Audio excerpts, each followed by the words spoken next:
ইংরেজিতে বেশ কয়েকটি কনফিউজিং ভার্ব রয়েছে, তার মধ্যে অন্যতম একটি হলো বলা। এই বলার ইংরেজি কখনো সে হয়, কখনো টেল হয়, কখনো স্পিক হয়, কখনো টক হয়।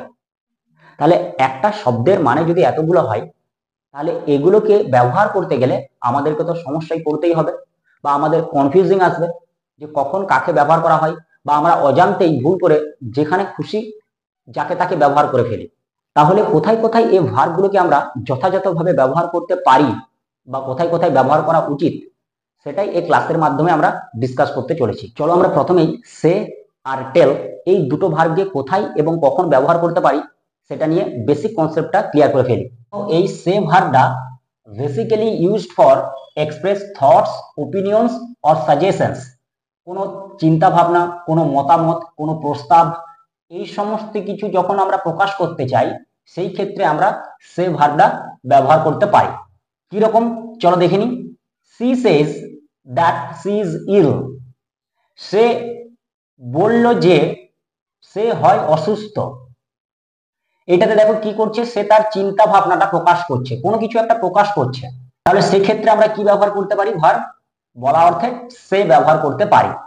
নেক্সট এক্সাম্পল দেখো, রিক said to me I am very lazy।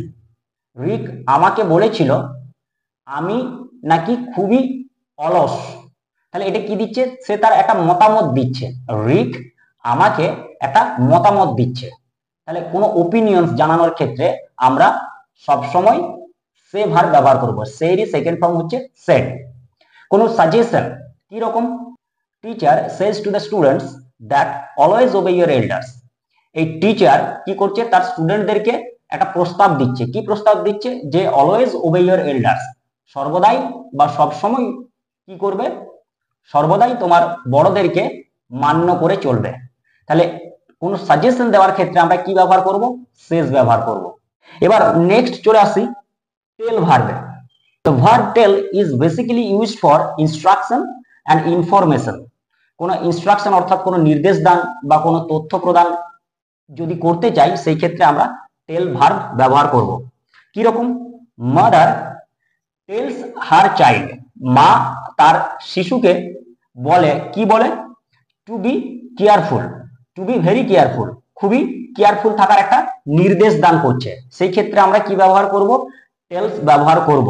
এখানে মাদার সেজ হার চাইল্ড না বলে এখানে টেলস বলাটা খুবই appropriate. Rick told everyone that she was rich. Rick টেলের সেকেন্ড ফর্ম হচ্ছে টোল্ড বা পাস্ট ফর্ম হচ্ছে টোল্ড। এভরিওয়ান, রিক প্রত্যেককেই বলেছিল যে সে হচ্ছে খুবই ধনী। এটা কি করছে? সে একটা ইনফরমেশন দিচ্ছে, সে খুবই ধনী ছিল বা সে খুব রিচ ছিল। এই ইনফরমেশন দেওয়ার ক্ষেত্রে আমরা টোল্ড ভার্ব ব্যবহার করতে পারি। এখানেও দেখবে তোমাদের কনফিউজিংটা ক্লিয়ার হবে না। কেন ক্লিয়ার হবে না? কারণ তুমি যতক্ষণ না এই সে আর টেল এই দুজনকে পাশাপাশি রেখে একটা পার্থক্য করছো বা ডিফারেন্স করছো, তোমার কনফিউজিং ক্লিয়ার হবে না। চলো আমরা পার্থক্যটা দেখে নিই। দেখো, সে আর টেল ভার্বের মধ্যে একটা বেসিক ডিফারেন্স হচ্ছে, এই টেল ভার্বের পর সবসময় একজন লিসেনার থাকবে। টেল ভার্বের পর সবসময় একজন লিসেনার থাকবে, কিন্তু সে ভার্বের পর এই লিসেনারটা হচ্ছে অপশনাল, অর্থাৎ থাকতেও পারে নাও থাকতে পারে। যেমন প্রথম সেন্টেন্সে দেখো, সি সেজ দ্যাট, সে বলে যে। সে কাকে বলে না বলে কিন্তু এখানে কোথাও কিছু দেওয়া নেই। কাকে কথাটা বলছে যে সে হয় অসুস্থ, সেটা কিন্তু কোথাও দেওয়া নেই। কিন্তু নেক্সট সেন্টেন্সে দেখো, রিক সেড টু মি, এইখানে দেখো লিসেনারটা রয়েছে। রিক কাকে বলছে? আমাকে বলছে। তাহলে এই ক্ষেত্রে লিসেনারটা রয়েছে। তাহলে সে ভার্বের ক্ষেত্রে লিসেনারটা হচ্ছে অপশনাল, লিসেনার থাকতেও পারে নাও থাকতে পারে। কিন্তু যখন লিসেনার দেব তখন তার আগে সবসময় একটা টু প্রিপোজিশন বসবে। এই জায়গাটা কিন্তু ভেরি ভেরি ইম্পর্টেন্ট। এই সেন্টেন্সটাতেও দেখো, টিচার আর স্টুডেন্ট, টিচার বলছে, স্টুডেন্ট শুনছে, স্টুডেন্টটা হচ্ছে এখানে লিসেনার। লিসেনারের আগে দেখো কি প্রিপোজিশন দেওয়া হয়েছে? টু প্রিপোজিশন দেওয়া হয়েছে। কিন্তু টেল ভার্বের ক্ষেত্রে লিসেনারটা হচ্ছে মাস্ট, থাকতেই হবে, লিসেনার থাকতেই হবে। মাদার টেলস আর চাইল্ড, দেখো টেলস এর পরে লিসেনার রয়েছে, মা বলছে, তার শিশু শুনছে। উইক বলছে, প্রত্যেকে শুনেছিল। তাহলে এই টোল্ড, দেখো এখানে টোল ভার্বের কি রয়েছে? লিসেনার রয়েছে। এখানে টোল ভার্বের লিসেনার হচ্ছে এভরিওয়ান, এখানে টেলস ভার্বের লিসেনার হচ্ছে হার চাইল্ড। তাহলে সে আর টেল এই দুটো ভার্বের মধ্যে বেসিক ডিফারেন্সটা কি? না, সে ভার্বের ক্ষেত্রে লিসেনারটা হচ্ছে অপশনাল, অর্থাৎ লিসেনার থাকতেও পারে বা নাও থাকতে পারে। যদি সে ভার্বের লিসেনার থাকে সেই ক্ষেত্রে তোমাকে লিসেনারের আগে টু প্রিপোজিশন অবশ্যই দিতে হবে, কিন্তু টেল ভার্বের পর অবশ্যই একজন লিসেনার থাকবে। টেল ভার্বের পর অবশ্যই একজন লিসেনার থাকবে এবং টেল ভার্বের পর লিসেনার বস করানোর ক্ষেত্রে টু প্রিপোজিশন দিতে হয় না। এটাই হচ্ছে সে আর টেল, এই দুটো ভার্বের বেসিক ডিফারেন্স। তাহলে কোথাও তুমি যদি দেখতে পাও যে স্পিকারের সাথে লিসেনার নেই, সেই ক্ষেত্রে তুমি সে ভার্ব ব্যবহার করো। এবার কোথাও তুমি যদি সাবজেক্টের সাথে অথবা স্পিকারের সাথে লিসেনার দেখতে পাও, সেই ক্ষেত্রে তুমি অবশ্যই টেল ভার্ব ব্যবহার করো, অথবা তুমি সে ভার্বও ব্যবহার করতে পারো, কিন্তু সেই ক্ষেত্রে তোমাকে টু প্রিপোজিশন বস করাতে হবে। এটাই গেল সে আর টেল ভার্বের মধ্যে বেসিক ডিফারেন্স। আরেকটা বেসিক ডিফারেন্স আমরা বলতে পারি যে সে ভার্বটা ডাইরেক্ট স্পিচ এবং ইনডাইরেক্ট স্পিচ এই দুটো ক্ষেত্রেই ব্যবহার করা যেতে পারে, কিন্তু টেল ভার্বকে বেসিক্যালি ইনডাইরেক্ট স্পিচের ক্ষেত্রে ব্যবহার করা হয়ে থাকে। ডাইরেক্ট স্পিচে টেল ভার্বের ব্যবহার করলে সেটা কিন্তু অতটাও গ্রামাটিক্যালি কারেক্ট হবে না। চলো এবার আমরা জেনে নিই স্পিক আর টক এই দুটো ভার্বের মধ্যে ডিফারেন্সটা কোথায়। দেখো, স্পিক এই ভার্বটা বেসিক্যালি ব্যবহার করা হয় কোনো ল্যাঙ্গুয়েজ বলার ক্ষেত্রে অথবা কনভারসেশনের সময়। কনভারসেশন অর্থাৎ কোনো কথোপকথন বা কথাবার্তা চলার সময় আমরা স্পিক ভার্বটা ব্যবহার করতে পারি। কিরকম দেখো, I can speak English quite well. আমি বলতে পারি, কি বলতে পারি? ইংলিশ। ইংলিশ হচ্ছে একটা language. I can speak Spanish, I can speak Bengali. এরকম কোনো ল্যাঙ্গুয়েজের আগে যদি বলা অর্থে কোনো ভার্ব বস করাতে হয়, সেই ক্ষেত্রে তুমি অবশ্যই স্পিক বস করাও। এখানে তুমি বলতে পারো না আই ক্যান সে ইংলিশ, এখানে তুমি বলতে পারো না আই ক্যান টেল ইংলিশ, এখানে তুমি বলতে পারো না আই ক্যান টক ইংলিশ। এখানে তুমি অ্যাপ্রোপ্রিয়েটলি ভাবে বলতে পারো আই ক্যান স্পিক ইংলিশ। ল্যাঙ্গুয়েজের আগে সর্বদাই স্পিক ভার্ব ব্যবহার করো। নেক্সট এক্সাম্পল দেখো, I would like to speak a lawyer.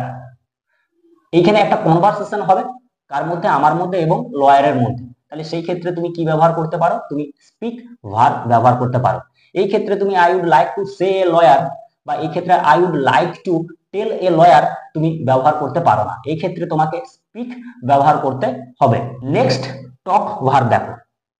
Talk verb আমরা কোথায় ব্যবহার করতে পারি না? টক ভার্বটা আমরা কনভারসেশনের সময় মূলত ব্যবহার করে থাকি। এর একটাই ব্যবহার, সেটা হচ্ছে কনভারসেশন। যখন কোনো দুজন ব্যক্তির মধ্যে বা একাধিক ব্যক্তির মধ্যে কথোপকথন চলে, সেটা হতে পারে ফর্মাল অথবা ইনফর্মাল, সেটা হতে পারে কোনো ইম্পর্টেন্ট টক অথবা কোনো আনইম্পর্টেন্ট টক।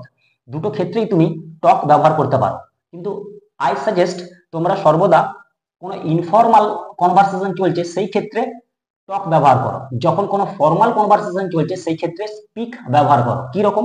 দেখো, তোমার সাথে তোমার বাবা মার একটা কি চলছে? কনভারসেশন চলছে বা কনভারসেশন চলে। I talk to my parents, আমি আমার বাবার সাথে কথা বলি কি নিয়ে? কোনো ফিউচার নিয়ে বা কোনো একটা ব্যাপার নিয়ে প্রত্যেক দিন রাত্রিতে একটা কথা বলি। তাহলে সেই ক্ষেত্রে তোমার আর তোমার বাবার মধ্যে বা বাবা মায়ের মধ্যে যে কথাবার্তাটা হবে সেটা কিন্তু একটা ইনফর্মাল কথাবার্তা হবে।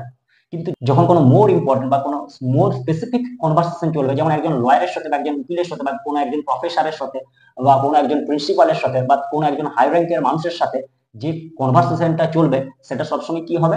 সেটা সবসময় হবে ফর্মাল কনভারসেশন। সেই ফর্মাল কনভারসেশনের ক্ষেত্রে তুমি স্পিক ব্যবহার করো। তাহলে কনভারসেশনের ক্ষেত্রে তুমি স্পিকও ব্যবহার করতে পারো, টকও ব্যবহার করতে পারো, কোনো সেই ক্ষেত্রে বাধা ধরার নিয়ম নেই। কিন্তু অ্যাপ্রোপ্রিয়েট হবে তুমি যখন কনভারসেশনটা ফর্মাল হবে স্পিক ব্যবহার করো, যখন ইনফর্মাল হবে তখন টক ব্যবহার করো। আর যে কোনো ল্যাঙ্গুয়েজের ক্ষেত্রে তার আগে তোমাকে অবশ্যই স্পিক ভার্ব ব্যবহার করতে হবে। তোমরা প্রথম থেকে শেষ অব্দি ভিডিওটা দেখো, বোঝো। আশা করবো তোমরা বুঝতে পারবে যে এই কনফিউজিং ভার্বগুলোকে আমরা কোথায় কোথায় ব্যবহার করতে পারি বা কোথায় কোথায় আমাদের ব্যবহার করা উচিত।